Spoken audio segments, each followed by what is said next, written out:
So it keeps coming up in the sense that people call us and they're like, hey, we want to sign up for your coaching, but we want to get rid of our service manager, or our service manager is closed minded, or our service manager is not any good, whatever it is. And so, or just the question, what do I do if my service manager isn't any good?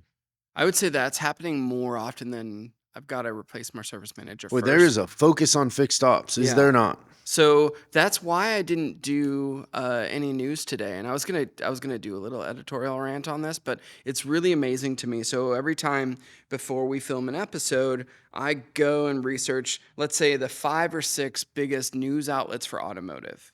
So a lot of things you've heard of, like Motor Trend, Road and Track, Wall Street Journal, a couple other things. And the amazing thing is, even though there's clearly a huge focus on fixed ops, what do you think the ratio of sales related items to service related items is in all of those things? Mm, 80 to 1. 80 to 1. And the only time that 1 out of the 80 is only if there's a recall notice.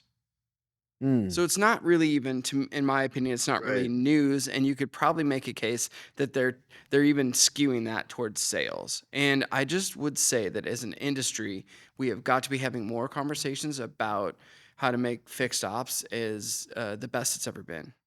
And I would implore the media outlets to start to research, phenomenal customer experiences and, tech hiring and This is your plea to the Wall Street Journal? yeah, so I'm sure Okay. they're going to listen to this. And I would just say that if you're trying to give your readers bang for the buck, talk a little more about fix than sales.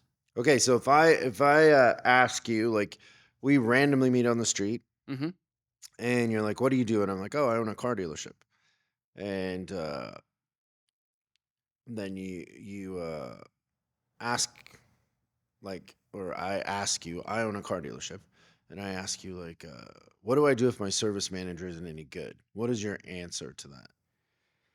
Well, the So you first do thing that big sigh. the first thing that comes to mind is that um, more often than not is well, why don't we try to fix them first?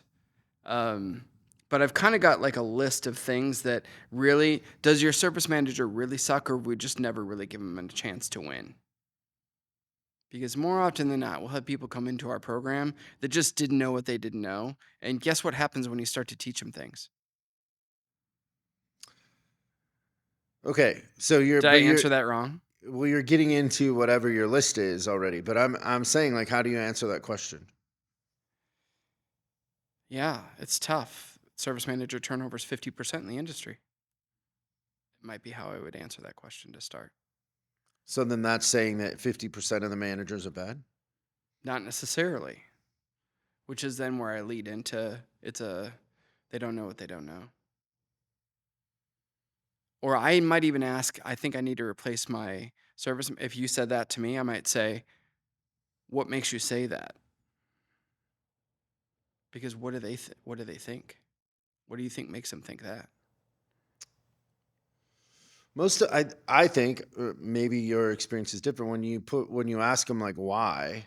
Most of the time it's processes, like the CSI is inconsistent, the profitability, or they're just getting a lot of complaints. Like, most of the time dealers or general managers will judge the service manager's performance more on complaints. And it could be complaints from employees. So, like, well, we just lost 3 techs. Yep.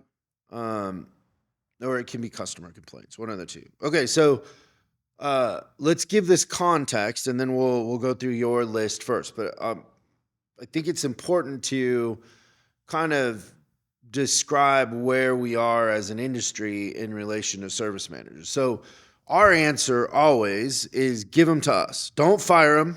Give them to us. And they'll say, well, he's closed minded. You can't teach an old dog new tricks, whatever it is.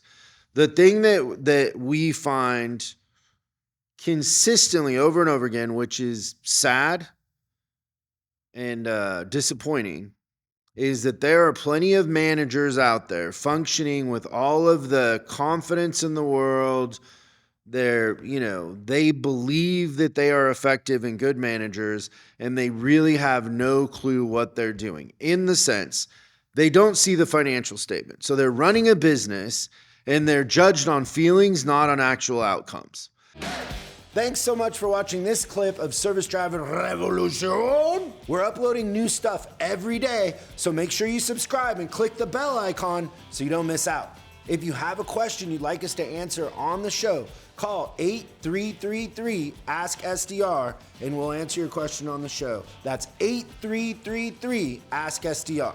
For special deals on our books and training, head over to offers.chriscollinsinc.com. Now that's offers.chriscollinsinc.com. I'm Chris Collins, and I'll see you in the next video.